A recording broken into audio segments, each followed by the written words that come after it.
నమస్కారం. గుజరాత్ ప్రభుత్వ ఆర్థిక సౌజన్యంతో Indian institute of teacher education వారు ప్రతిష్టాత్మకంగా నిర్వహిస్తున్నటువంటి ఏక్ భారత్ శ్రేష్ఠ భారత్ అనే ఉపాధ్యాయ శిక్షణ కార్యక్రమానికి మీకు అందరికీ స్వాగతం. నేను Lalitha, assistant professor, Department of Education, Osmania University నుంచి ఈరోజు మీ ముందుకు ఒక భారతీయ తాత్విక శాస్త్రానికి సంబంధించినటువంటి పాఠ్యాంశాన్ని ముందుకు తేబోతున్నాను. ఈరోజు మనం నేర్చుకునేటువంటి పాఠ్యాంశం ఉపాధ్యాయ విద్యలో ఉన్నటువంటి విద్యా తాత్విక ఆధారాలు అనే సబ్జెక్ట్ నుండి భారతీయ విద్యావేత్తల్లో ముఖ్యంగా మనకి సమకాలీన ప్రపంచంలో ఉన్నటువంటి గొప్ప తత్వవేత్తలు, విద్యావేత్తలుగా ప్రసిద్ధిగాంచినటువంటి వ్యక్తులు చాలామంది ఉన్నప్పటికీ ఈరోజు మనం ఎన్నుకున్నటువంటి అంశం శ్రీ అరబిందో ఘోష్. వీరి పేరు వినగానే మనకి భారతీయ పాశ్చాత్య సాంప్రదాయాల ఒక మేలు కలయిక కనిపిస్తుంది. వీరు ప్రపంచ తాత్విక సామ్రాజ్యానికి, ముఖ్యంగా భారతీయ తాత్విక ప్రపంచానికి ఒక పాశ్చాత్య భారతీయ మేలు కలయికని అందజేయడం జరిగింది. వీరిని మనం స్మరించుకోవడంలో, తెలుసుకోవడంలో చాలా విద్యా ఉద్దేశాలు ఉన్నాయి.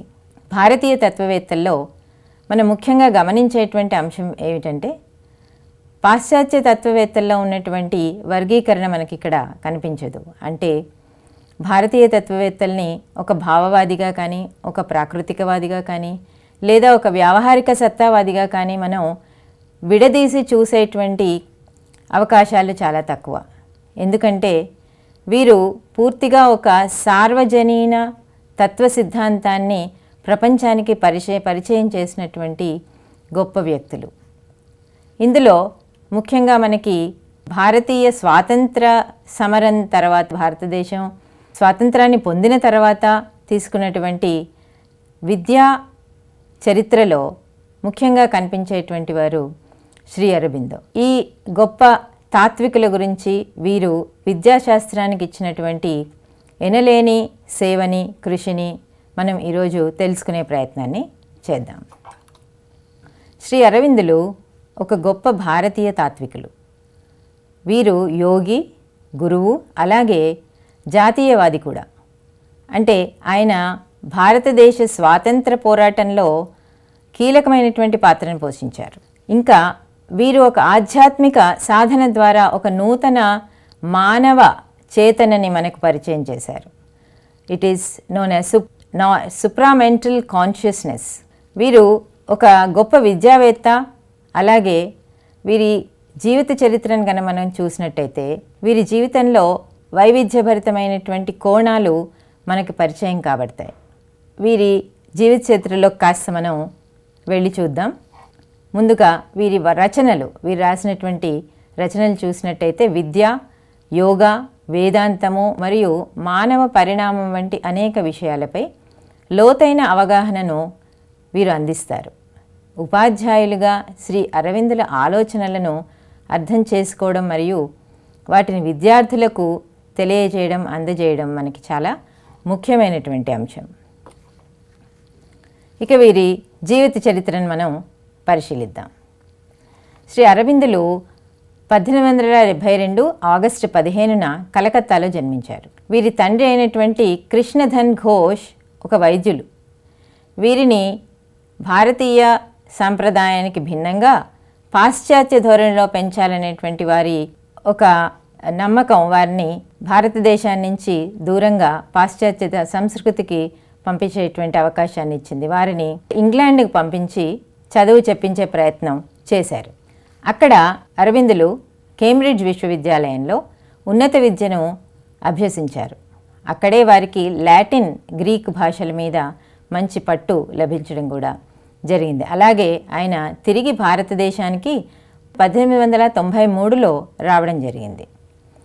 ఇక్కడ వారి ఆధ్యాత్మిక జీవితాన్ని చూసినట్టయితే 1910లో వీరి ఆధ్యాత్మిక జీవితం మొదలు కావడం మనం చూస్తాం. స్వాతంత్ర పోరాటంలో వీరి పాత్రను చూసినట్టయితే ఈయన బరోడాలో పనిచేస్తున్నటువంటి సమయంలో భారతీయ సంస్కృతి గురించి, చరిత్ర గురించి, అలాగే వేదాంతాలు, ఉపనిషత్తుల గురించి అధ్యయనం చేయడం ప్రారంభించారు. అక్కడే ఈ అధ్యయనం సమయంలోనే వారికి దేశభక్తిపై మమకారం పెరిగింది. ఈ దేశభక్తి పెరగడం ద్వారా వారు రాజకీయాల వైపు వారి దృష్టిని మళ్లించారు. చాలా చురుకుగా వీరు రాజకీయాల్లో పాల్గొన్నారు. ముఖ్యంగా బెంగాల్ విభజన సమయంలో బెంగాల్ విభజన వ్యతిరేక ఉద్యమంలో వీరు చాలా చురుకైనటువంటి పాత్రను పోషించారు. అందుకే ఆ సమయంలోనే వీరు వందే మాతరం అనేటువంటి ఒక పత్రికను స్థాపించి దాని ద్వారా ప్రజలలో జాతీయ భావనలను పెంపొందించేటువంటి కృషి కూడా చేయడం మనం గమనిస్తాం. ఇక వారి స్వరాజ్యం అనే భావనని మనం చూసినట్టయితే, వారి స్వతంత్ర ఉద్యమంలో ఉన్నటువంటి వారి పాత్రను చూసినట్టయితే, వీరికి స్వరాజ్యంపై, స్వదేశీ వస్తువులపై, బ్రిటిష్ వస్తువుల బహిష్కరణపై చాలా ఉద్యమాలను నిర్వహించడం, అందులో చురుకుగా పాల్గొనడం జరిగింది. ఈ 4 సూత్రాలని కూడా వారు స్వాతంత్రోద్యమంలో పాటించారు, అమలుపరిచారు. అయితే మనకి ఇక్కడ చాలా ఆశ్చర్యకరమైనటువంటి ఒక అంశం ఏమిటంటే, వీరు ఒక అతివాద జాతీయవాదిగా పేరుగాంచారు. స్వాతంత్రోద్యమంలో మనం అరవిందో అనగానే మనకు ఒక యోగి, గురువు, ఒక ఆధ్యాత్మికవేత్త, తత్వవేత్త మనకి కనిపిస్తా. కానీ వారి స్వాతంత్రోద్యమ పాత్రని గమనించినట్లయితే వీరు ఒక గొప్ప జాతీయవాది, అందులో కూడా అతివాద జాతీయవాది. వీరు బాలగంగాధర్ తిలక్తో కలిసి చాలా పనిచేయడం కూడా ఈ స్వాతంత్రోద్యమంలో జరిగింది. అలాగే 1908లో అలీపూర్ బాంబు కేసులో అరవిందులను అరెస్ట్ చేశారు. 1 సంవత్సరం పాటు వీరు జైలు జీవితాన్ని గడపడం జరిగింది. ఇక్కడే ఈ మార్పుకి ఒక నాంది అనేది మనం చూస్తామంటే, ప్రతి వ్యక్తి యొక్క జీవిత చరిత్రలో ఒక మలుపు అనేది సహజం. ఆ మలుపు ఏ సందర్భంలో, ఏ విధమైనటువంటి వ్యక్తుల ద్వారా లేదా ఎటువంటి సామాజిక నేపథ్యం ద్వారా కలుగుతుందనేది ఎవరికీ కూడా తెలియనటువంటి అంశం. ఇక్కడ అరవిందుల వారి జీవితంలో ఏం జరిగిందో మనం ఒక్కసారి తెలుసుకుందాం. వీరు ఒక గొప్ప యోగిగా, తాత్వికులుగా మనం పరిచయం కాబట్టినటువంటి అంశం ఏదైతే ఉందో అది వీరి జైలు జీవితంలోనే ప్రారంభమైంది. ఒక అతివాదిగా ముద్రపడినటువంటి శ్రీ అరబిందో జైల్లో ఉన్నప్పుడు అనేక ఆధ్యాత్మిక అనుభవాలను పొందినట్టుగా మనకి తెలుస్తోంది. అలాగే ఈ అనుభవాలు ఆయన దృక్పథాన్ని మార్చినట్టుగా కూడా వారి జీవిత చరిత్ర మనకి చెబుతోంది. అంటే ఆయన జాతీయవాదం నుండి, ఒక అతివాద జాతీయవాదం నుండి ఒక ఆధ్యాత్మిక మార్గం వైపు పయనించేటువంటి అవకాశాన్ని ఈ జైలు జీవితం ఇచ్చినట్టుగా మనం చూస్తున్నాం.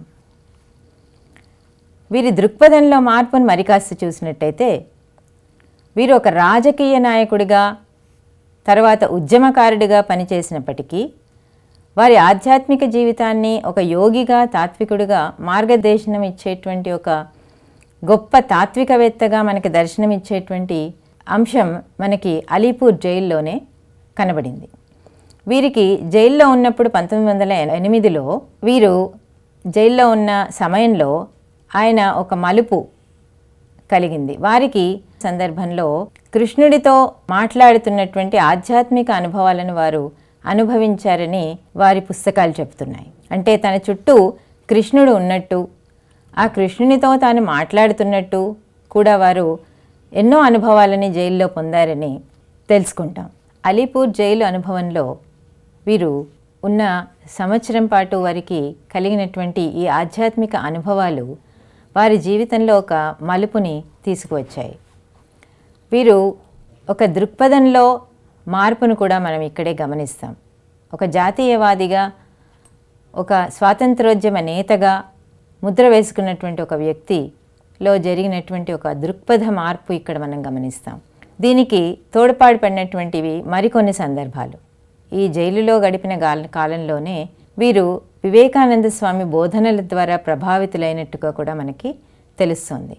అంతేకాక భారతీయ జ్ఞాన పరంపరకి ఆధారభూతాలైనటువంటి భగవద్గీత, ఉపనిషత్తులు, వేదాలను వీరు అధ్యయనం చేయడం ద్వారా కూడా ఆధ్యాత్మిక మార్గానికి ఆకర్షితులయ్యారని చెప్పి ఒక విధమైనటువంటి అంశం కూడా మనకి ఇక్కడ కనిపిస్తుంది. ఇక ఈ జైలు అనుభవం తర్వాత వారు మనకిచ్చినటువంటి ఒక గొప్ప సందేశం లేదా వారి వైఖరిలో కలిగినటువంటి ఒక మార్పుని మనం గమనించినట్టయితే, స్వాతంత్రం కేవలం రాజకీయపరమైనది కాదని, అది ఆధ్యాత్మికంగా కూడా సాధించవలసి ఉంటుందని ఆయన గ్రహించారు. అంటే దేశ స్వాతంత్రం అనేది ఒక వ్యక్తికి, ఒక సమాజానికి తగినటువంటి ఒక సాంఘిక, ఆర్థిక, రాజకీయ పరిస్థితులు మాత్రమే కాదు, ఆధ్యాత్మికమైనటువంటి అనుబంధం కూడా స్వాతంత్రానికి ఉందని వీరు తెలుసుకున్నారు. 1910లో అరవిందులు రాజకీయాల నుండి విరమించుకుని పాండిచ్చేరికి వెళ్ళిపోయారు. అక్కడ ఆయన శ్రీ అరవింద ఆశ్రమాన్ని స్థాపించి యోగా మరియు ధ్యానం ద్వారా ఆధ్యాత్మిక సాధనను ప్రారంభించారు. ఇక్కడే శ్రీమాత ద మదర్ అనేటువంటి ఒక ఫ్రెంచ్ మహిళ, మీరా అల్ఫాన్సా అనేటువంటి పేరు గల ఈ మహిళ శ్రీ అరవిందులకు శిష్యురాలిగా మారారు. ఆవిడనే నేడు శ్రీమాత లేదా ద మదర్ అని పిలిచేటువంటి సందర్భం మనం చూసాం. శ్రీమాత అరవిందులకు ఆధ్యాత్మికంగా సహాయం చేసినట్టుగా మనకి తెలుస్తోంది. వీరు దివ్యమైనటువంటి శక్తులను కలిగి ఉన్నారని అరవిందులు ఎన్నోసార్లు చెప్పడం జరిగింది. అలాగే శ్రీమాత మరియు అరవిందులు కలిసి పాండిచ్చేరిలో ఆశ్రమాన్ని స్థాపించి ఈ రోజుకి కూడా ఆశ్రమం ఒక గొప్ప తత్వ సంస్థగా మనకి గోచరిస్తోంది. ఇక వీరి కలిగిన మరికొన్ని అనుభవాలని, ఆధ్యాత్మిక అనుభవాలను చూసినట్లయితే, అరవిందులు బరోడాలో ఉన్నప్పుడు ఆయనకు నిర్వాణ అనుభవం కలిగింది. ఈ అనుభవంలో ఆయన ప్రపంచం శూన్యంగా, నిశ్శబ్దంగా ఉన్నట్లుగా అనుభవించారు. వారిలో ఉన్నటువంటి అహం అనేటువంటి భావన తొలగిపోయింది, అన్ని బంధాలు తెగిపోయాయి. ఈ అనుభవం ఆయనకు శాంతిని, ప్రశాంతతను ఇచ్చినట్టుగా వారి పుస్తకాల్లో మనం తెలుసుకున్నాం. ఇక వీరి ఆధ్యాత్మికమైనటువంటి ప్రయాణాన్ని మనం చూసినట్టయితే, వీరి సాధారణ తత్వ వివేచనని పరిశీలించినట్టయితే, వీరు ఒక పాశ్చాత్య తాత్విక విధానంలో ఉన్నటువంటి ఆధునిక అంశాలను, అలాగే భారతీయ జ్ఞాన పరంపరల్లో ఉన్నటువంటి వివిధ ఉపనిషత్, వేదాల్లో ఉన్నటువంటి అంశాలను కూడా తీసుకుని ఆ రెండింటినీ కలిపి ఒక గొప్ప తాత్విక దృక్పథాన్ని మనకు అందించారు. వీరు అద్వైత సిద్ధాంతాన్ని తెలుసుకున్నప్పుడు అద్వైత సిద్ధాంతంలో ఇచ్చినటువంటి ఈ జగమంతా, ఈ ప్రపంచమంతా ఒక మిథ్య అనే వాదాన్ని కొంచెం తిరిగి పునర్విమర్శ చేసి వారు ఏమన్నారంటే, దీనికి ఒక శాస్త్రీయతను జోడించి ఈ ప్రపంచం పరిణామ క్రమంలో భాగంగా మానవుడు ఎదుగుతూ వివిధ దశలకు చేరుకుంటున్నటువంటి ఒక గొప్ప క్రమాన్ని వీరి తాత్విక భావనల్లో తీసుకురావడం జరిగింది. అంటే వీరు ప్రపంచంలో కాన్షియస్నెస్, చైతన్యం అనేది ది సుప్రా కాన్షియస్నెస్, అంటే ఒక అబ్సల్యూట్ పరమాత్మని వీరు పూర్తిగా నమ్మడం జరిగింది. ఈ పరమాత్మ, ద అబ్సల్యూట్ అనే ఒక శక్తి ఏదైతే ఉందో వీరి భావనల్లో మనకి ఏ విధంగా కనిపిస్తుందంటే, ఈ పరమాత్మ భావన భూమి మీదికి తిరిగి చేరుకునేటువంటి ఒక పరిణామ క్రమంలో మనం మానవుడిని ఒక భాగంగా చూస్తాం. అక్కడే మనకి కాన్షియస్నెస్ లేదా చైతన్యం మీద వీరు వివిధ రకాలైనటువంటి వాదాలను, వారి తర్కాన్ని మనకి ఇక్కడ అందచేయడం జరుగుతుంది. ఈ అరవిందులు అతి మానసిక చైతన్యం గురించి మాట్లాడారు. అంటే వారు ప్రతి వ్యక్తి కూడా తమలో ఒక దైవికమైనటువంటి శక్తి ఉంటుందని, ఆ దైవిక శక్తిని తమంతట తాము తెలుసుకునేటువంటి అవకాశం ఉందని, ఆ అవకాశాన్ని కనుక్కునే మార్గాన్ని వీరు అన్వేషించే ప్రయత్నం చేశారు. అంటే వారి తత్వంలో ఒక అంశం ఏమిటంటే, ఈ దైవికమైనటువంటి స్థాయిని చేరుకునేటువంటి దశలో వివిధ దశలు మానవుడి పరిధిలోకి వస్తాయని తెలియచేశారు. ఇందులో భాగంగానే వీరు దివ్య చైతన్యం, డివైన్ కాన్షియస్నెస్ అనేటువంటి ఒక భావనను కూడా మనకి పరిచయం చేశారు. పాండిచేరికి వచ్చిన తర్వాత అరవిందులు ఈ దివ్య చైతన్యాన్ని అనుభవించినట్టుగా మనం చూస్తాం. ఈ అనుభవంలో ఆయన ఒక ఉన్నతమైన శక్తి తనలోకి ప్రవేశిస్తున్నట్లు, తనను నడిపిస్తున్నట్లు గ్రహించారు. ఈ శక్తి ఆయనకు జ్ఞానాన్ని, ప్రేమను, శక్తిని కూడా ఇచ్చింది. ఈ అనుభవం ఆయనకు పూర్ణయోగం యొక్క మార్గాన్ని చూపించింది. ఇక ఆధ్యాత్మిక జీవితం, వారి రచనలను మనం కనుక చూసినట్టయితే పాండిచేరిలో అరవిందులు యోగా, ధ్యానం మరియు వివిధ రచనలకి తమ జీవితాన్ని అంకితం చేశారు. ప్రపంచ ప్రఖ్యాతి పొందినటువంటి వారి తాత్విక గ్రంథం లైఫ్ డివైన్, ఇంకా సింథసిస్ ఆఫ్ యోగా మరియు సావిత్రి వంటి ప్రఖ్యాత గ్రంథాలను వారు ఇక్కడే రచించారు. వారి పూర్ణయోగం, ఇంటిగ్రల్ యోగా అనే ఒక ఆధునిక భారతీయ కలయిక గల ఒక యోగాన్ని వీరిక్కడే ప్రతిపాదించారు. అంటే మానవుడి శారీరక, మానసిక మరియు ఆధ్యాత్మిక అభివృద్ధికి దోహదపడేటువంటి ఒక యోగాన్ని వీరు పూర్ణయోగం అనేటువంటి పేరుతో ప్రపంచ ప్రజలకు పరిచయం చేయడం కూడా ఈ ఆశ్రమంలోనే జరిగింది. ఇక వీరి రచనలను మరికొంత చూసినట్టయితే తెలుగులో దివ్య జీవితం లేదా దైవ జీవితం అని అనువదించబడినటువంటి ద లైఫ్ డివైన్లో ఉన్నటువంటి ముఖ్య అంశాలను చూసినట్టయితే మానవుడు దివ్యత్వాన్ని చేరుకోవడానికి కల అవకాశాలను వీరు ఈ పుస్తకం ద్వారా మనకి తెలియజేశారు. పరిణామం, అలాగే ద అబ్సల్యూట్, మాయ, ఈ అంశాలను కూడా వీరిక్కడ మనకి ముఖ్యంగా తెలియచేయడం జరిగింది. మాయ యొక్క స్వరూపం, బ్రహ్మం లేదా పరమాత్మ అనబడేటువంటి ద అబ్సల్యూట్, ఈ అంశాలను వీరు ద లైఫ్ డివైన్, దివ్య జీవితం అనేటువంటి పుస్తకంలో మనందరికీ తెలియజేశారు. అలాగే ఆయన రెండవ పుస్తకమైనటువంటి సింథసిస్ ఆఫ్ యోగాని మనం చూసినట్టయితే దీన్నే మనం తెలుగులో యోగ సమన్వయం లేదా యోగ సంశ్లేషణ అని కూడా అనవచ్చు. ఇది ఒక వివిధ యోగ మార్గాల సమ్మిళితంగా, ఒక సమన్వయంగా మనకి గోచరిస్తుంది. అలాగే ఇందులో ఉన్నటువంటి అంశాలు మానసిక, శారీరక, ఆధ్యాత్మిక అభివృద్ధిని తెలియపరిచేటువంటి అంశాలు. అలాగే శక్తి ఒక పాత్ర, గురువుకు ఉన్నటువంటి ప్రాముఖ్యతను ఈ సింథసిస్ ఆఫ్ యోగా, యోగ సమన్వయం అనే పుస్తకం మనకి అందజేస్తుంది. ఇక ఈ పుస్తకాలకు సంబంధించినటువంటి ఒక స్లైడ్నే మీ ముందు ఇప్పుడు పెట్టాను నేను. అందులో మీరు గమనించినట్లయితే యోగ సమన్వయం, చైతన్యంలో సాహసయాత్ర, మహావివేకం వంటి పుస్తకాలు మీకు అక్కడ, అలాగే ఇంటిగ్రల్ యోగా, సమగ్ర యోగం మీద వారు రాసినటువంటి పుస్తకాన్ని కూడా మీరు ఇక్కడ చూడవచ్చు. A legend and a symbol, Savitri ఒక ఇతిహాసం మరియు ప్రతీక అనేటువంటి పుస్తకం అరవిందులు రచించినటువంటి ఒక గొప్ప కావ్యంగా మనం పరిగణిస్తాం. మహాభారతంలోని సావిత్రి, సత్యవంతుల పాత్రలను, వారి కథను ఆధారంగా చేసుకొని ఒక ఆధ్యాత్మికమైనటువంటి కావ్యాన్ని వీరు మలచడం జరిగింది. సావిత్రి మరణాన్ని జయించి సత్యవంతుణ్ణి తిరిగి పొందినటువంటి కథ ఈ సావిత్రి.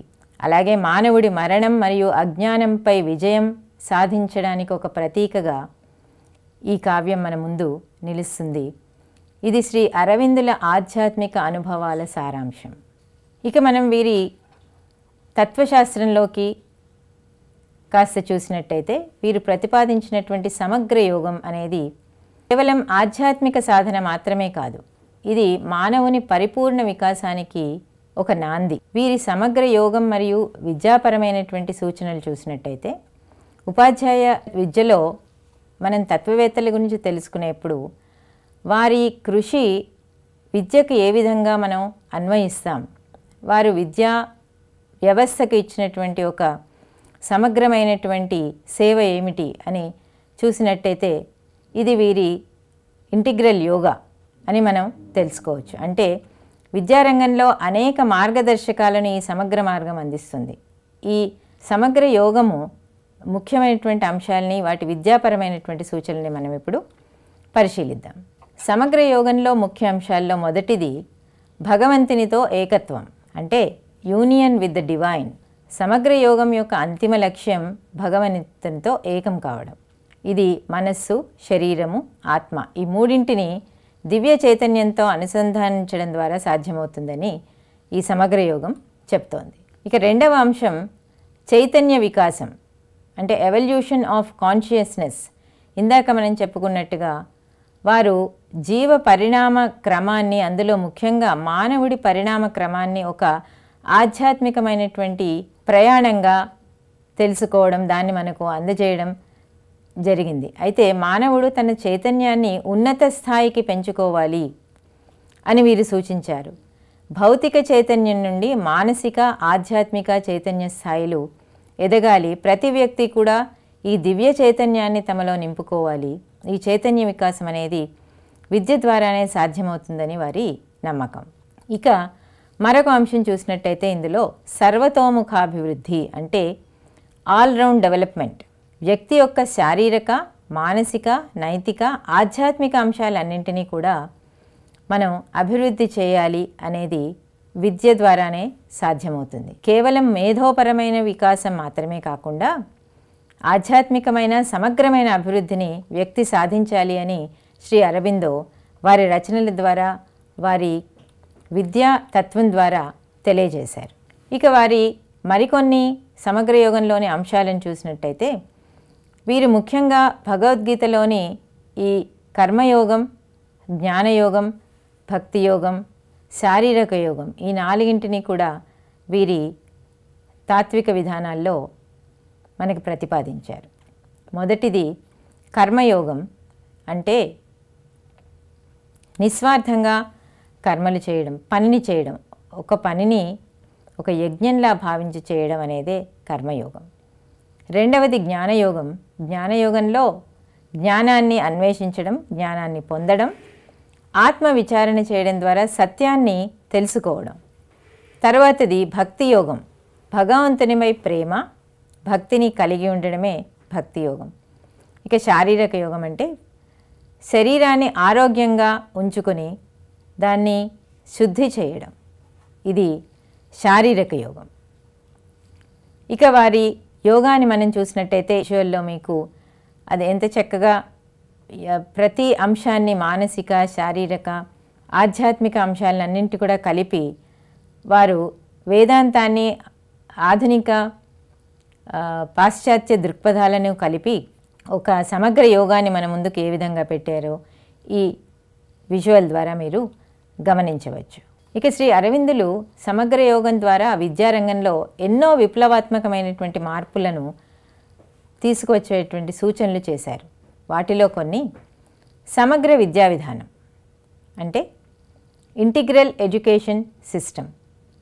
విద్య కేవలం విషయాలను నేర్చుకోవడానికి మాత్రమే పరిమితం కాకూడదు, విద్యార్థుల సర్వతోముఖాభివృద్ధికి తోడ్పడాలి.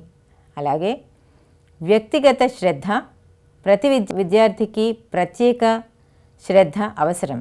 విద్యా వ్యవస్థలో ప్రతి ఒక్క వ్యక్తి యొక్క సామర్థ్యాన్ని, ఆసక్తులను, బలహీనతలను గుర్తించి వారికి తగిన విధంగా విద్యను మలచాలి, వారికి అన్వయించే విధంగా మనం బోధనను జరపాలి.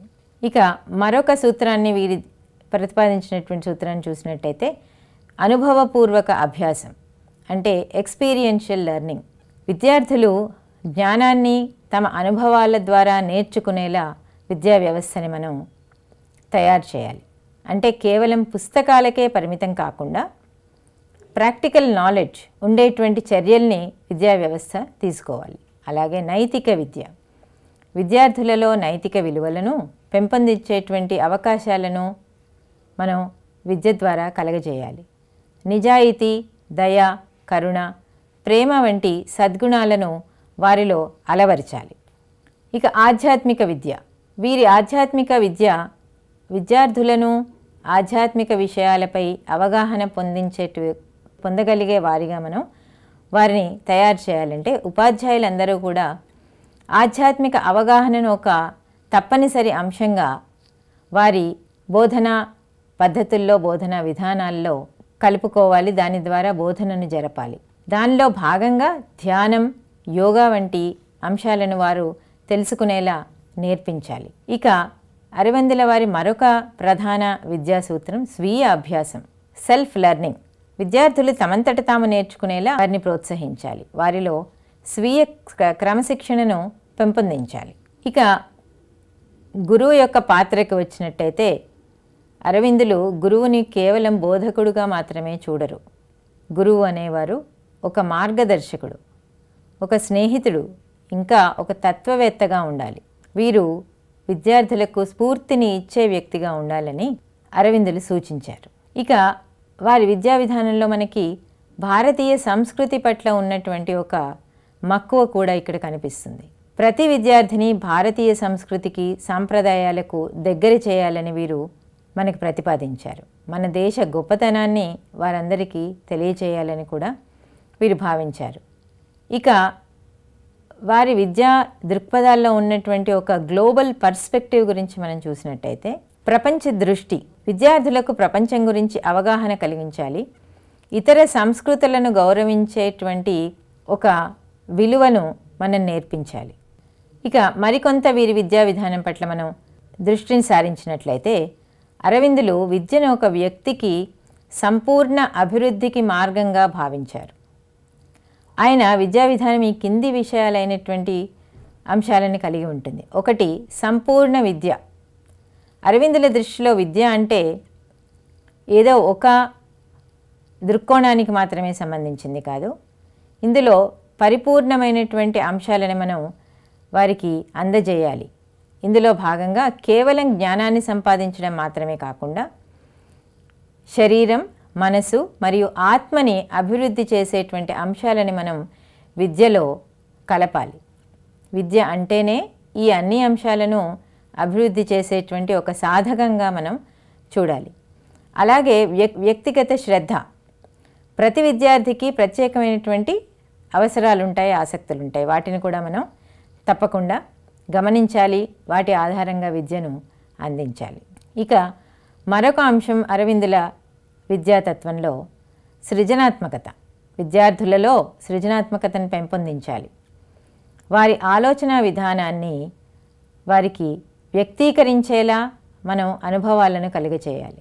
వారి గురించి వారు తెలుసుకొని ఆ తెలుసుకున్నటువంటి విషయాలను వ్యక్తీకరించడం, భావ వ్యక్తీకరణ చేయడం కూడా విద్య ద్వారానే మనం నేర్పించాలని వారు చెప్పారు. అలాగే నైతిక విలువలను కనుక మనం చూసినట్టయితే, విద్యార్థుల్లో నైతిక విలువల్ని పెంపొందించడం విద్య యొక్క ముఖ్య లక్ష్యంగా వీరు మనకి చెప్పారు. అంటే నిజాయితీ, దయ, ప్రేమ వంటి గుణాలని మనం వారు పెంపొందించుకునేలా, జీవితంలో అమలుపరిచేలా మనం వారిని తయారు చేయాలి. ఇక భారతీయ సంస్కృతి, మనం ఇంతకుముందు నేర్చుకున్నట్లనే భారతీయ సంస్కృతి పట్ల వారికి ఉన్నటువంటి అభిమానం, ఏ విధమైనటువంటి జ్ఞాన పరంపరను మనం వదలకుండా దాన్ని ఎలా ఒక భారతీయ విద్యా వ్యవస్థలో దాన్ని ఒక మూలాధారమైనటువంటి అంశంగా చేయాలి అనేది వారు మనకి చూపించారు, మార్గదర్శకత్వం కూడా వహించారు.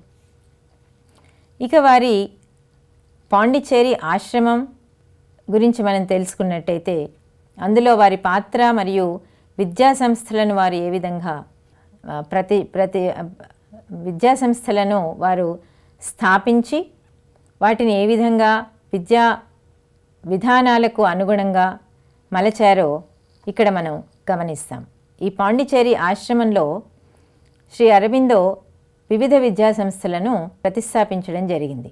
ఈ పాండిచ్చేరి ఆశ్రమం శ్రీ అరవిందుల ఆధ్యాత్మిక జీవితానికి, బోధనలకు కేంద్రంగా విలసిల్లింది. వీరు ఒక ఆధ్యాత్మిక గురువు.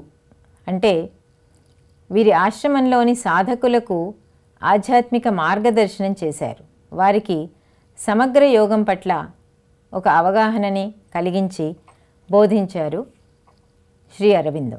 అలాగే వారు ఒక గొప్ప రచయిత కూడా. ఆయన అనేక గ్రంథాలను కూడా రచించారు. వాటిలో ఇందాక మనం చూసినట్టుగా ఈ life divine synthesis of yoga, Savitri అనేటువంటి పుస్తకాలు ఆధ్యాత్మిక విషయాలపై ఆయనకున్నటువంటి లోతైన జ్ఞానాన్ని మనకు తెలియజేస్తాయి. వీరు ఒక గొప్ప దార్శనికులు. శ్రీ అరవిందులు భవిష్యత్తులో మానవాళి ఎలా అభివృద్ధి చెందుతుందో దర్శించారు. ఆయనది ఒక నూతన యుగం వస్తుందని, మానవులంతా దివ్య చైతన్యంతో నిండి ఉంటారని కూడా చెప్పారు. వీరు మీరా అల్ఫాన్సాతో కలిసి ఈ అరబిందో ఆశ్రమాన్ని కూడా స్థాపించారు. వీరి దార్శనికతను మనం తిరిగి ఒకసారి చూసినట్టయితే, వారు చెప్పినటువంటి నూతన యుగం ఏ విధంగా ఉండబోతోంది అన్నది వారి తాత్విక ఆధారాలైనటువంటి మానవుడిలో వచ్చేటువంటి దివ్య చైతన్యం గురించి తిరిగి ఒకసారి మళ్ళీ మనం పునరావలోకనం చేసుకోవచ్చు. అంటే వారు నమ్మేటువంటి సిద్ధాంతం ఏమిటంటే ప్రతి ఒక్క వ్యక్తికి కూడా దైవికమైనటువంటి ప్రభావాలు, దైవికమైనటువంటి ఆలోచనలు, దివ్యత్వాన్ని పొందేటువంటి అర్హత కలిగి ఉంటారు.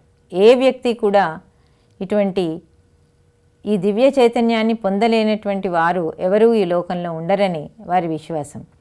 ఇక్కడ ఈ దార్శనికత మనకి ఒక సమకాలీన ప్రజాస్వామిక అంశాలను కూడా పరిచయం చేస్తుంది. అంటే వ్యక్తిలో ఉన్నటువంటి అంతర్గత శక్తులని మనం నమ్మినప్పుడే విద్య ద్వారా పిల్లలకు, విద్యార్థులకు మనం ఒక చక్కటి మార్గాన్ని చూపగలిగే వాళ్ళం అవుతాం. అంటే ఈక్వాలిటీ, సమానత్వ భావనని వీరి దార్శనికతగా మనకు పరిచయం చేస్తుంది. విద్యార్థులందరూ సమానమే. ప్రతి ఒక్క వ్యక్తిలో ఉన్నటువంటి దైవికమైనటువంటి చైతన్యాన్ని మనం చూడగలగాలి. ఆ దివ్య చైతన్యాన్ని పెంచే అవకాశాలను మనం అమలు చేయాలి అని వీరు చాలా చక్కగా మనకి విడమర్చి చెప్పారు. ఇక వీరి విద్యా సంస్థలను కనుక చూసినట్లయితే శ్రీ అరవిందుల ఆలోచన ప్రకారం ఈ ఆశ్రమంలో ఉన్నటువంటి విద్యా సంస్థల్లో ముఖ్యమైనవి Sri Aurobindo international centre of education. ఈ ఆశ్రమంలోని ముఖ్యమైన విద్యా సంస్థ, దీని గురించి వివరంగా చూసినట్టయితే దీని స్థాపన, ఈ విద్యా సంస్థను 1952లో మదర్ స్థాపించారు. ఈ విద్యారంగ లక్ష్యాన్ని చూడండి. విద్యార్థులకు సమగ్ర విద్యను అందించడం అంటే వారి శారీరక, మానసిక, నైతిక మరియు ఆధ్యాత్మిక అభివృద్ధికి తోడ్పడడం. అంటే వ్యక్తిలో సంజ్ఞానాత్మకమైనటువంటి అంశాలను మాత్రమే చూడకుండా వారి ఉద్వేగ, సాంఘిక, నైతిక, ఆధ్యాత్మిక పరిణామాలు కూడా విద్యకి సంబంధించినవే. మనం విద్య ద్వారానే వీటి అభివృద్ధికి తోడ్పడాలి. పిల్లల్ని ఒక పరిపూర్ణమైనటువంటి వ్యక్తులుగా మనం తీర్చిదిద్దాలి అని వీరు ఆ ఉద్దేశంతో, ఆ లక్ష్యంతో ఈ విద్యా సంస్థలను స్థాపించడం జరిగింది. ఇక ఇక్కడ జరిగేటువంటి విద్యా విధానాన్ని మనం గమనించినట్లయితే ఇక్కడ విద్యార్థులకు ఎలాంటి పరీక్షలు ఉండవు. వారి సామర్థ్యాలను బట్టి వారిని ప్రోత్సహిస్తారు.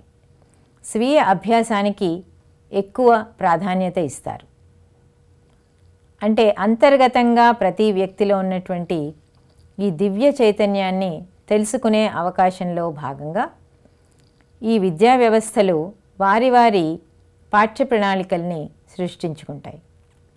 ఆ పాఠ్య ప్రణాళికలు ప్రతి పిల్లవాడి మానసిక, శారీరక, సామాజిక, నైతిక, ఆధ్యాత్మిక అభివృద్ధికి తోడ్పాటు పడే విధంగా వీరు తయారు చేస్తారు.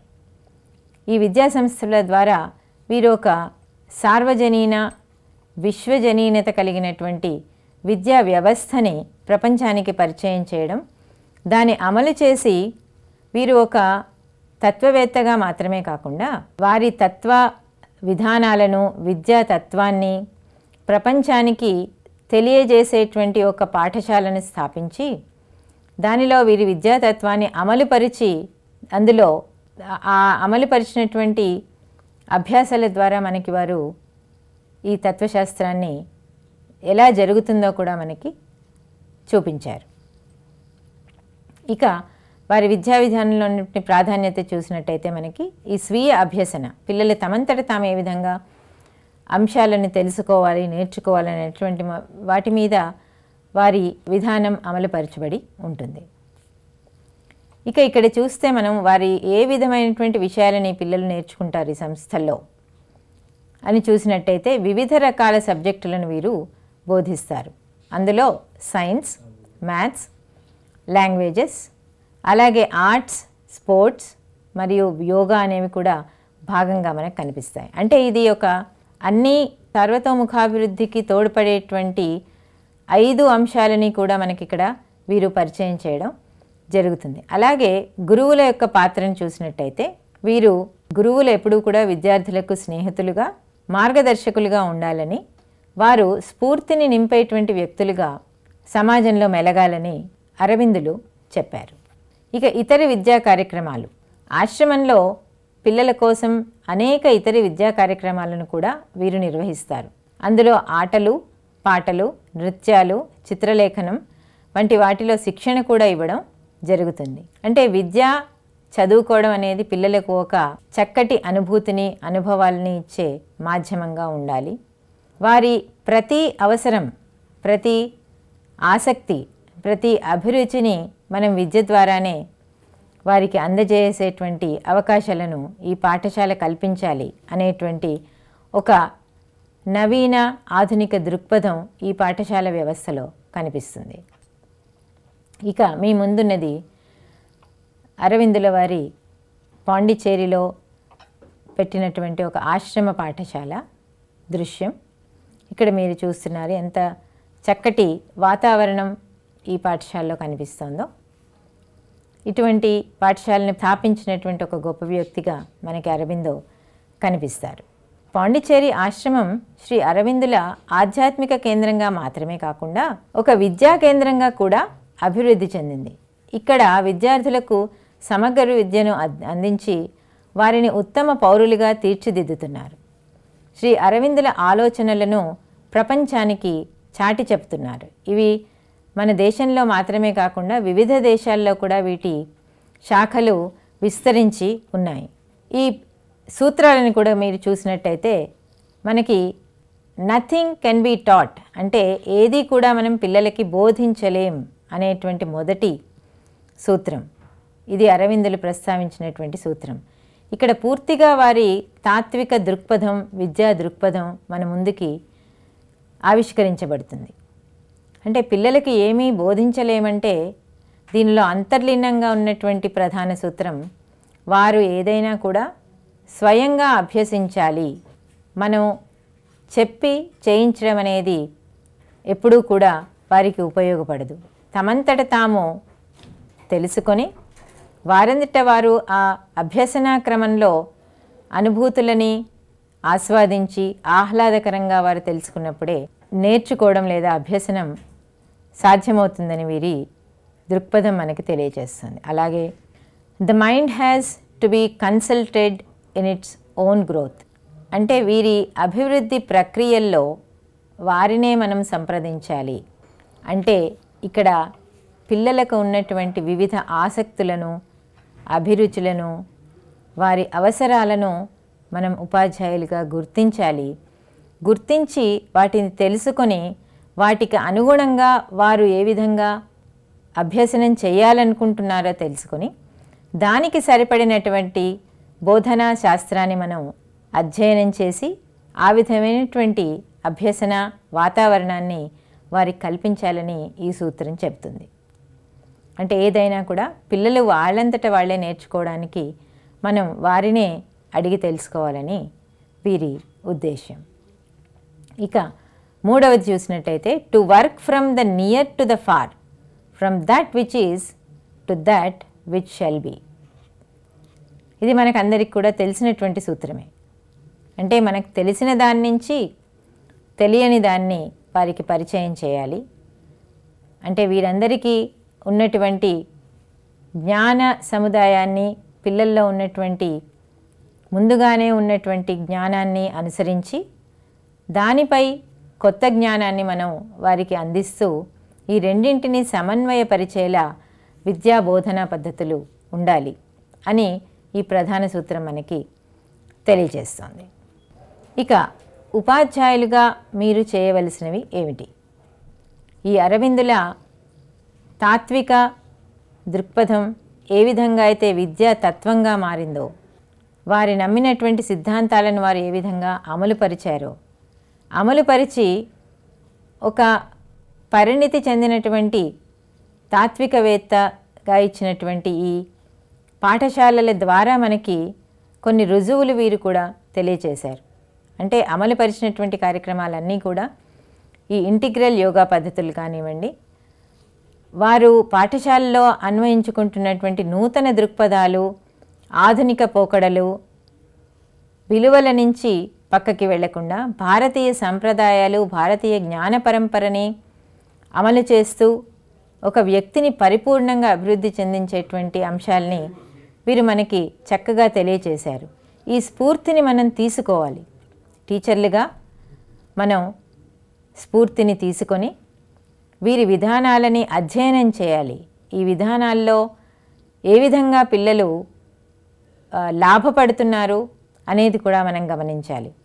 వీరు స్థాపించినటువంటి పాఠశాలలకు వెళ్ళి చూసి అక్కడ పిల్లలు ఏ విధమైనటువంటి ఆహ్లాదకరమైనటువంటి అంశాలను నేర్చుకుంటున్నారు, వారి బాల్య జీవితం, ఒక విద్యార్థి జీవితం ఎటువంటి చక్కటి వాతావరణంలో పరిపూర్ణం చెందుతోంది అనేది కూడా మనం తెలుసుకునేటువంటి అవకాశం అరవిందులు మనకి కలగజేశారు. అలాగే సృజనాత్మకతను ప్రోత్సహించడం, ఉపాధ్యాయులుగా పిల్లల అవసరాలను గుర్తించి వారిలో ఉన్నటువంటి ఉత్సుకతను తెలుసుకొని వారిలో ఉన్నటువంటి సృజనాత్మకమైనటువంటి ఆలోచనలను మనం ప్రోత్సహించాల్సినటువంటి అవసరం ఎంతైనా ఉంది.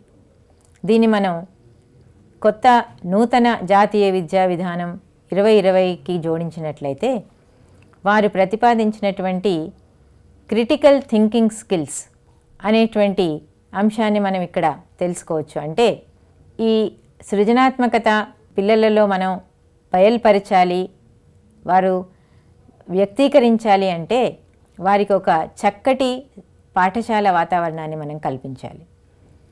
దానిలో జరిగినటువంటి ఒక పరిశోధన కూడా మనకి వీరి ఆశ్రమ పాఠశాలల ద్వారా తెలుస్తోంది. కాబట్టి ఈ పోషించి సృజనాత్మకతని ప్రోత్సహించేటువంటి ఒక అంశాన్ని మనం ఇక్కడ గట్టిగా గుర్తుపెట్టుకోవాలి. ఇక మూడవ అంశం ఏమిటంటే నైతిక విలువలని నేర్పించడం. నైతిక విలువలను నేర్పించడం అనేది మనకందరికీ ఉపాధ్యాయులుగా తెలుసు. మొదటి నుంచి కూడా ఈ ప్రస్తుత ఆధునిక ప్రపంచంలో మనం చూస్తున్నటువంటి ముఖ్య అంశం ఏమిటంటే పిల్లలు చాలా మటుకు సాంకేతికతకి, కొత్త పోకడలకి, నూతన ధోరణులకి అలవాటు పడడం, దాని ద్వారా వారి సమగ్రమైనటువంటి అభివృద్ధిని కాస్త న్యూనతకి గురి చేయడం అనేది మనం చూస్తున్నాం. ఇటువంటి సందర్భాల్లో మనం విలువలపై ముఖ్యమైనటువంటి దృష్టి సారించడం అవసరం. ఉపాధ్యాయులుగా ఈ నైతిక విలువలను వారికి ఏ విధంగా నేర్పించాలి, ఈ అరవిందుల వారు ఇచ్చినటువంటి అభ్యసన సిద్ధాంతాల ద్వారా మనం పిల్లలతో ఒక స్నేహితుడిగా, ఒక మార్గదర్శకుడిగా, ఒక తత్వవేత్తగా వారితో ఏ విధంగా మనం వ్యవహరించాలి అనేటువంటి అంశాలు మనకి అరవిందులు చాలా చక్కగా వారి విద్యా సంస్థల ద్వారా తెలియచేస్తున్నారు. అలాగే యోగా మరియు ధ్యానం. ఈ సమకాలీన ప్రపంచంలో ప్రతి వ్యక్తి కూడా ఒత్తిడికి లోనవడం కూడా మనం గమనిస్తున్నాం. ముఖ్యంగా పిల్లలు పాఠశాలల్లో ఈరోజు మనం గమనిస్తున్నటువంటి ఒక కీలక అంశం వారు మానసిక ఒత్తిడికి గురవ్వడం. ప్రతి పిల్లలు కూడా, ప్రతి విద్యార్థి కూడా ఒక మానసిక ఒత్తిడికి, ఆత్మన్యూనత భావానికి వారు గురి అవ్వడం అనేది మనం గమనిస్తున్నాం. ఇటువంటి సందర్భాల్లో ఈ యోగా, ధ్యానం అనేవి మనకి చక్కటి పరిష్కార మార్గాలుగా కనిపిస్తాయి. దానిలో అరవిందులు ఇచ్చినటువంటి సమగ్ర యోగం మరింత పరిపూర్ణమైనటువంటి ఒక పూర్ణ సిద్ధాంతాన్ని మనకు తెలియజేస్తుంది. సో అటువంటి యోగాన్ని, ధ్యానాన్ని పిల్లలకి అలవాటు చేయడం ద్వారా వారి జీవితాల్లో ఒక మంచి ప్రశాంత వాతావరణాన్ని, వారు ఒక ప్రశాంత మనస్తత్వాన్ని పొందేటువంటి అవకాశాన్ని మనం కలుగజేస్తాం. కాబట్టి దీన్ని మనం తప్పకుండా పాటించాల్సినటువంటి అవసరం ఉంది. అలాగే మరొక అంశాన్ని చూసినట్టయితే ప్రశ్నించే స్వభావాన్ని ప్రోత్సహించాలి. పిల్లలకి వారు తెలుసుకునేటువంటి జ్ఞానం సరి అయినదా కాదా, దీనిపై ఎంత ఆధారపడాలి, ఈ జ్ఞానం ఎలా వస్తుంది, మనమే ఈ జ్ఞానాన్ని సృష్టించవచ్చా, ఇటువంటి చాలా విలువైనటువంటి ప్రశ్నలు వాళ్ళ మనసుల్లో ఎప్పుడూ కదలాడుతూ మెదలాడుతూ ఉంటాయి. ఈ ప్రశ్నలను బహిర్గతం చేసేటువంటి అవకాశాలు ఉపాధ్యాయులుగా వారికి మనం ఇవ్వాలి.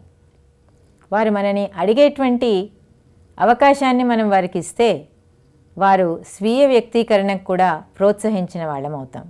మీ ఉపాధ్యాయ శిక్షణ విద్యలో ఉన్నటువంటి అందరూ తప్పకుండా నేర్చుకోవాల్సినటువంటి అంశం పిల్లలలో ప్రశ్నించే మనస్తత్వాన్ని పెంచడం. ఎప్పుడైతే మనం ప్రశ్నలను ప్రోత్సహించమో పిల్లలలో జిజ్ఞాస తగ్గడం సహజం. అంటే ఒక న్యాచురల్ ఇన్స్టింక్ట్, తెలుసుకోవాలనేటువంటి ఒక కుతూహలం, ఉత్సుకత చాలా సహజమైనటువంటి లక్షణాలు అందరిలో, ముఖ్యంగా మానవుడిలో. అంటే అందరు మానవుల్లో కూడా ఇదొక సహజమైనటువంటి గుణం. ఆ సహజ గుణాన్ని మనం ప్రోత్సహించకపోతే పిల్లలు స్తబ్దతకు లోనై వారికి అవసరమైనటువంటి అంశాలను కూడా తెలుసుకునే ప్రయత్నం చేయక చాలా నిస్తేజంగా తయారవుతారు. కాబట్టి ఈ ప్రశ్నించే గుణాన్ని వారిలో తప్పకుండా పెంచండి. ఇక భారతీయ సంస్కృతిని పరిచయం చేయండి. ఈ కార్యక్రమం ముఖ్య ఉద్దేశం కూడా భారతీయ జ్ఞాన పరంపరను ఏ విధంగా మనం తిరిగి ఒక గొప్ప దశలోకి తీసుకురావాలి. అరవిందో గారి ఆలోచనల్లో కూడా భారతీయ సంస్కృతికి పెద్దపీట కనిపిస్తుంది మనకి. అంటే వీరు ఎక్కడా కూడా సంస్కృతిని మరిచిపోకుండా మన ప్రాచీనమైనటువంటి జ్ఞాన వ్యవస్థలని తిరిగి తెలుసుకుని వాటిని అమలులోకి తీసుకొచ్చేటువంటి ప్రయత్నం ఉపాధ్యాయులుగా మీరు చేయాలి. ఇక ఆదర్శంగా ఉండండి. ఉపాధ్యాయులు ఎప్పుడూ కూడా ఒక ఆదర్శవంతమైనటువంటి జీవితం గడపాలి. పక్కవారికి, ముఖ్యంగా పిల్లలకు, మీ పాఠశాలలో ఉన్నటువంటి పిల్లలకు మిమ్మల్ని చూసి మీరు చేసేటువంటి ప్రతి పనిని వారు అలవర్చుకోవాలి అనేటువంటి ఒక ఉత్సాహాన్ని, ఒక కుతూహలాన్ని, ఒక ప్రేరణను ఉపాధ్యాయులుగా మీరు ఇవ్వాలి. అంటే మనం ముందు ఆదర్శంగా ఉంటే పిల్లలకు ఆదర్శంగా ఉండేటువంటి అవకాశాన్ని మనం కల్పించిన వాళ్ళం అవుతాం. ఇక ఇందాక మనం చూసినట్టు ఇది చాలా ముఖ్యమైనటువంటి సూత్రం కాబట్టి మరొకసారి నేను దీన్ని మీకు చెప్పడం జరుగుతుంది. The first principle of the true teaching is that nothing can be taught. మనము ఎప్పుడూ కూడా బోధనని చేస్తున్నాం, బోధనని మనం వాళ్ళకి నేర్పిస్తున్నాం అనేటువంటి అవగాహన టీచర్లుగా అరవిందుల వారు ఏం చెప్తారంటే ఇది పూర్తిగా నిజం కాదు. నిజమైనటువంటి బోధన ఎప్పుడూ కూడా నేర్పించదు, స్వయంగా వారంతట వారు నేర్చుకునేలా చేస్తుంది అనే ఈ ప్రధాన సూత్రాన్ని మరొకసారి నేను చెప్పాను. The divine truth is greater than any religion or creed or scripture or idea or philosophy. మనం అన్వేషిస్తున్నటువంటి నిజం ఎప్పుడూ కూడా ఒక మతానికి కానీ, ఒక జాతికి కానీ, కొన్ని గ్రంథాలకు కానీ, ఒక ఐడియాలజీ లేదా ఒక దృక్పథానికి కానీ, లేదా తాత్వికతకు కానీ సంబంధించినది కాదు అని వీరు ఘంటాపదంగా వారి జీవితం ద్వారా నిరూపించారు. అంటే ఈ అబ్సల్యూట్ పరమాత్మ వారంటున్నటువంటి దైవిక నిజం ఏదైతే ఉందో అది వీటన్నిటికీ మించినది. ఇవి ఏవి కూడా దైవికమైనటువంటి నిజానికి సరితూగేటువంటి అంశాలు కావు. వీటన్నిటినీ మించినది దైవిక నిజమని వీరు అభిప్రాయపడ్డారు. ఇక శ్రీ అరవిందుల బోధనలు నేటి ప్రపంచంలో చాలా ముఖ్యమైనవి. ఇవి విద్యార్థులకు, ఉపాధ్యాయులకు ఒక నూతన దృక్పథాన్ని అందిస్తాయి. అలాగే ఈ నూతన దృక్పథం ఏంటంటే పిల్లలు ప్రతి అంశాన్ని వారంతట వారు అన్వేషించి తెలుసుకునేటువంటి అవకాశం విద్యా వ్యవస్థ ఇవ్వాలి అని. అంటే ఒక భావవాద, ప్రాకృతికవాద భావజాలాల నుంచి మనం చూసి ఈ ఆధునిక పోకడలలో గమనించినట్లయితే మనకి ఈ కొత్త నిర్మాణాత్మక ఉపగమం అనేటువంటి ఒక ఎపిస్టమలాజికల్ ప్రెమైస్ కూడా మనకి ఈ అంశాన్నే నొక్కి చెప్తుంది. అంటే మనం ఇక్కడ అరవిందుల వారి దార్శనికతని నిజంగా అభినందించాలి. అంటే అన్ని రోజుల క్రితమే, వందల సంవత్సరాల క్రితమే వీరు ఒక నూతన ఉపాధ్యాయ పోకడని, నూతన దృక్పథాన్ని విద్యా వ్యవస్థకు మనకి పరిచయం చేశారంటే అది వారి దార్శనికతను అభినందించేటువంటి అంశమే. వీరు మానవత్వాన్ని పెంపొందించడానికి, సమాజంలో సానుకూల మార్పుని తీసుకురావడానికి సహాయపడతాయని చెప్పారు. అంటే మార్పు అనేది వ్యక్తిలో మాత్రమే కాదు, పూర్తి సమాజంలో ఈ మార్పు రావాలి. అంటే ప్రతి వ్యక్తి తనలో ఉన్నటువంటి దివ్య చైతన్యాన్ని అనుభవించగలిగితే ఇది సామాజికమైనటువంటి ఒక చైతన్యంగా మారుతుందని వీరు చాలా చక్కటి నిర్వచనం మనకి చెప్పారు. అంటే వ్యక్తిలోని చైతన్యం మానవత్వాన్ని ఆవిష్కరిస్తే ఈ మానవత్వం సమాజంలో ఒక సానుకూలమైనటువంటి మార్పును తీసుకురావడానికి దోహదపడుతుంది అని శ్రీ అరవిందుల వారి రచనలు, వారి దృక్పథం మనకి తెలియజేస్తుంది. ఇక ఈ స్లైడ్లో మీరు చూసినట్టయితే it is only the Indian who can believe everything, dare everything, sacrifice everything అన్నారు అరవిందుల వారు. అంటే ఈ ప్రపంచంలో భారతీయ పౌరుడు, భారతీయులకు మాత్రమే ఈ విధమైనటువంటి సమగ్ర అవకాశాలు ఉన్నాయి. వీరు ప్రతి ఒక్క అంశాన్ని కూడా నమ్మి దాన్ని సాధించి ఒక త్యాగనిరతికి ప్రతీకగా భారతీయులు నిలిచిపోతారని వారి ఉద్దేశం. అంటే ప్రతి కొత్త అంశాన్ని, కొత్త భావనలను తెలుసుకొని వాటిని అమలుపరిచేటువంటి ఒక ధైర్యవంతమైనటువంటి దృక్పథాలు మన భారతీయుల్లోనే ఉన్నాయని వారు బలంగా నమ్మారు. దాన్నే ప్రాచుర్యంలో కూడా తీసుకువచ్చారు. ఇక శ్రీ అరవిందుల యొక్క దార్శనికతను, వారి తత్వ దృక్పథాన్ని మనం మరొకసారి గుర్తించినట్లయితే వీరు ఒక గొప్ప దార్శనికుడు. వారి ఆలోచనలు తరతరాలుగా ప్రజలకు స్ఫూర్తిని ఇస్తూనే ఉంటాయి. ఉపాధ్యాయులుగా మనం ఆయన బోధనలను అర్థం చేసుకుని వాటిని మన విద్యార్థులకు అందించడం మన బాధ్యత. శ్రీ అరవిందుల సమగ్ర యోగం విద్యారంగంలో ఒక నూతన దృక్పథాన్ని అందిస్తుంది. ఇది విద్యార్థుల సర్వతోముఖాభివృద్ధికి తోడ్పడుతుంది. యోగంలోని సూచనలను అమలు చేయడం ద్వారా మనం ఒక ఉత్తమ సమాజాన్ని నిర్మించవచ్చు. ఈరోజు మనం చర్చించుకున్నటువంటి భారతీయ విద్యావేత్త శ్రీ అరబిందో ఘోష్ ఒక బహుముఖ ప్రజ్ఞాశాలి, దార్శనికులు, ఒక గొప్ప విద్యావేత్త. వీరు మనకి ప్రాచీన అద్వైత సిద్ధాంతంలో ఉన్నటువంటి భావనలను నూతన ఆధునిక సమాజంలోని తత్వ సిద్ధాంతాలతో జోడించి ఒక సాంప్రదాయ శాస్త్రీయమైనటువంటి విద్యా పద్ధతులకు ఒక నాంది పలికారు.